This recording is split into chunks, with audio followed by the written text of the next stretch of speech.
Nacional dela até aqui. Larissa contou à repórter Renata Capucci que está pronta para recomeçar. Deixar de ser seguida pela mãe em redes sociais foi uma demonstração pública de que a relação entre a filha única e os pais estava em crise. Mas as divergências entre Larissa Manoela, Silvana e Gilberto não começaram este ano.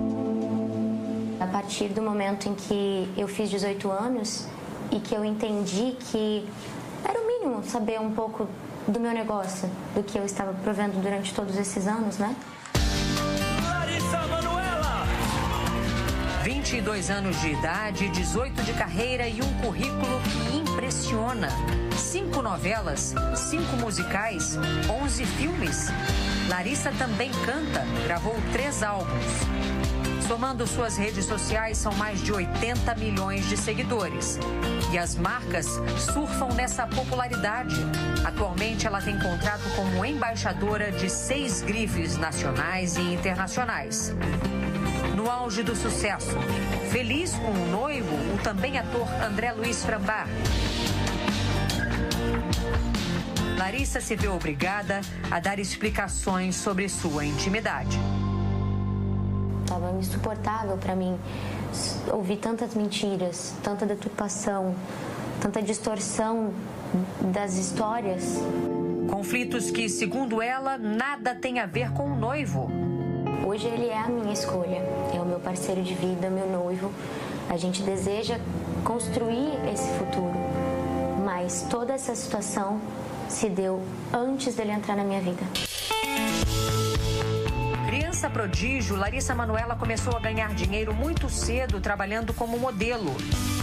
Saímos de Guarapuava, nossa cidade natal, no interior do Paraná, quando eu comecei, 4 anos de idade. E eu entendo que eles optaram por isso, por abdicar de suas vidas para estar comigo. Mas Larissa diz que mesmo depois da maioridade, não sabia quanto ganhava, quantos bens tinha. Começou a questionar os pais. E no último ano passou a ser mais incisiva nessa busca por informações. Eu só queria entender, então, esse negócio. Como estava essa questão financeira que nunca me era apresentado? Que eu não sabia o que eu recebia, o que estava sendo pago. Em uma conversa gravada por Larissa no fim do ano passado, a mãe reclama dessas cobranças. Quer me chamar de mercenária? Pode chamar, mas que eu não vou abrir mão de 1 centavo é cuidar do seu dinheiro. O resto, você pode fazer aquilo que você quer. Como é que você recebia alguma coisa, algum dinheiro? Eu recebi uma mesada mesmo. Qualquer tipo de pagamento, que fosse uma passagem aérea, a compra de algo mais supérfluo, eu tinha que pedir autorização. Me dá um exemplo prático disso que você está falando. Por exemplo, idas à praia, onde você tem que pagar com maquininha, com agilidade, ou fazer um Pix, eu tinha que pedir.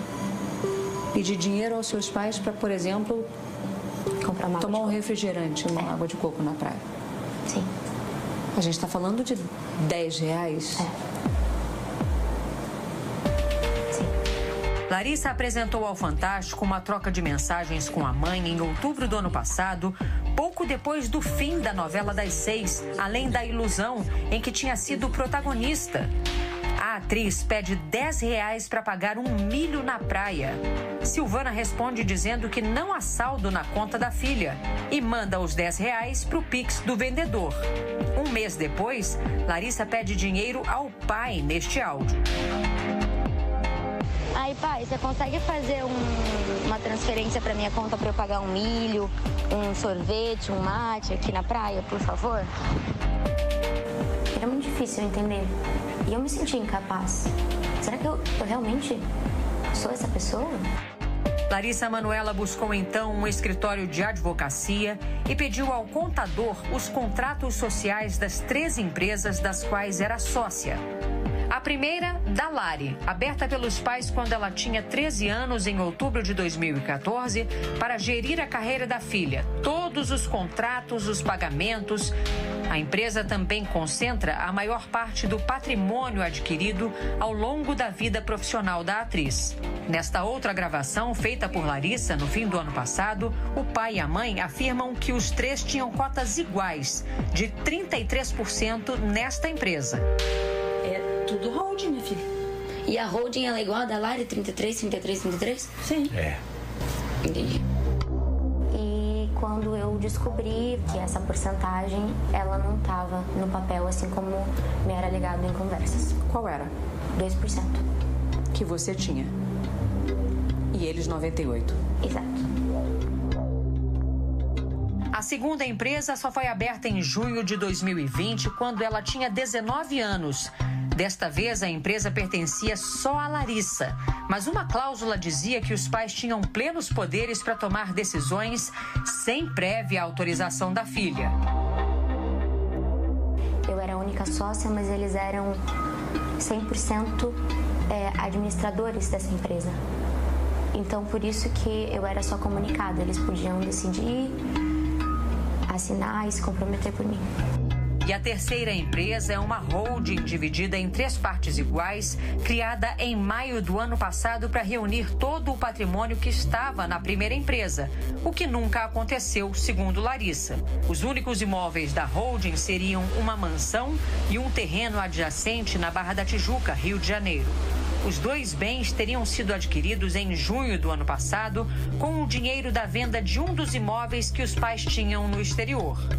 Eu cheguei a ser comunicada das transações que eles fizeram, porque o valor era alto. Então, quando tudo isso veio à mídia e à tona, foi por conta de uma primeira casa lá nos Estados Unidos que foi vendida para poder pagar essa do Rio de Janeiro. A relação foi se fragilizando, como mostra mais uma gravação feita por Larissa no início do ano. Porque eu vou ser bem sincera pra você, Larissa. Eu nunca quis nada ter. Nada. Eu vou te falar uma coisa, Larissa. Pra você, eu só vou ser título de mãe. Quando falar mãe, pra você, você só vai ter o título de mãe. É isso. Licença. Em março, Larissa e os pais se reuniram na presença de advogados para tentar uma redistribuição na sociedade das empresas. Eu propus a gente conseguir fazer essa divisão entre 60% para mim e 40% para eles. E quando a resposta voltou, através do advogado, 60-40 para eles e 40% para mim foi o que eu recebi. Para mim não fazia sentido, eu pensei, então vamos tentar chegar num acordo de 50-50. Os pais concordaram com a divisão meio a meio da empresa, mas segundo Larissa, desde que ganhassem 6% da renda da filha pelos próximos 10 anos. Como se fosse uma pensão, exatamente. E disse para eles que não haveria como ter essa porcentagem vitalícia, ou por 10 anos, o que fosse. Sem acordo, sem respostas. E eu cheguei a falar isso pro meu pai. Falei, eu prefiro perder o empresário do que perder meu pai. Eu a todo instante tentei fazer com que essa conversa, esse assunto, ele fosse desdobrado de uma maneira simples. O rompimento foi inevitável. Larissa tirou os pais da administração da sua empresa individual e começou a renegociar os contratos atrelados à da Lari, aquela empresa em que ela só tinha 2% para concentrar todos os rendimentos em uma única firma. É com essa firma que Larissa vai gerir a carreira. Além disso, ela conta que decidiu abrir mão de um patrimônio estimado em 18 milhões de reais e que deixou tudo para os pais. Eles até agora não assinaram o distrato das sociedades nas 2 empresas. Eles não assinaram? Não. Por quê? Eu não entendo. Larissa teve que notificá-los extrajudicialmente.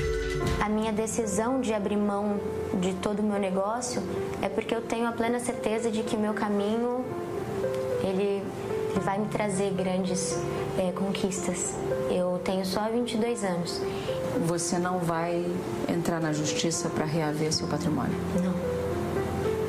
Não é minha vontade. Eu tenho a plena consciência de que essa minha escolha é para dar o conforto necessário para os meus pais. Em nota, a defesa de Gilberto e Silvana Elias dos Santos, pais da atriz, afirma que Larissa Manoela falta com a verdade quando diz que não sabia qual era o percentual dela na empresa da Lari, já que assinou uma alteração contratual em janeiro de 2020, na qual constava clara e expressamente o percentual de 2%. Segundo o advogado, também não é verdade que Larissa não tinha acesso a dinheiro no dia a dia, porque ela sempre teve e utilizou seus cartões de crédito com os quais sempre pôde comprar tudo o que desejou. De acordo ainda com a nota, a atriz distorce a realidade quando diz que tem dificuldade para negociar a saída das sociedades com os pais, uma vez que as notificações formais só foram recebidas por eles no início de agosto e que os pais estão dentro do prazo para as providências legais. O advogado afirma que é Larissa quem se recusa a conversar com a mãe e sequer responde às mensagens do pai. Por fim, a defesa diz que os pais acreditam ser extremamente triste e lamentável a opção de Larissa pela ingratidão, pela indiferença e pelo desrespeito, e que a atriz é amada incondicionalmente. Esse momento que eu me encontro hoje é o mais difícil da minha vida. Sabendo que essa ferida, ela está cicatrizando. E que os meus pais jamais vão deixar de ser meus pais. Jamais vou deixar de amá-los.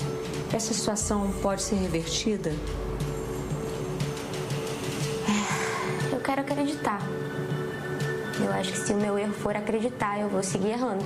O que eu posso dizer por mim é que eu tenho esperança de, no futuro, a gente poder ter uma relação que é delicada, mas que é a nossa história.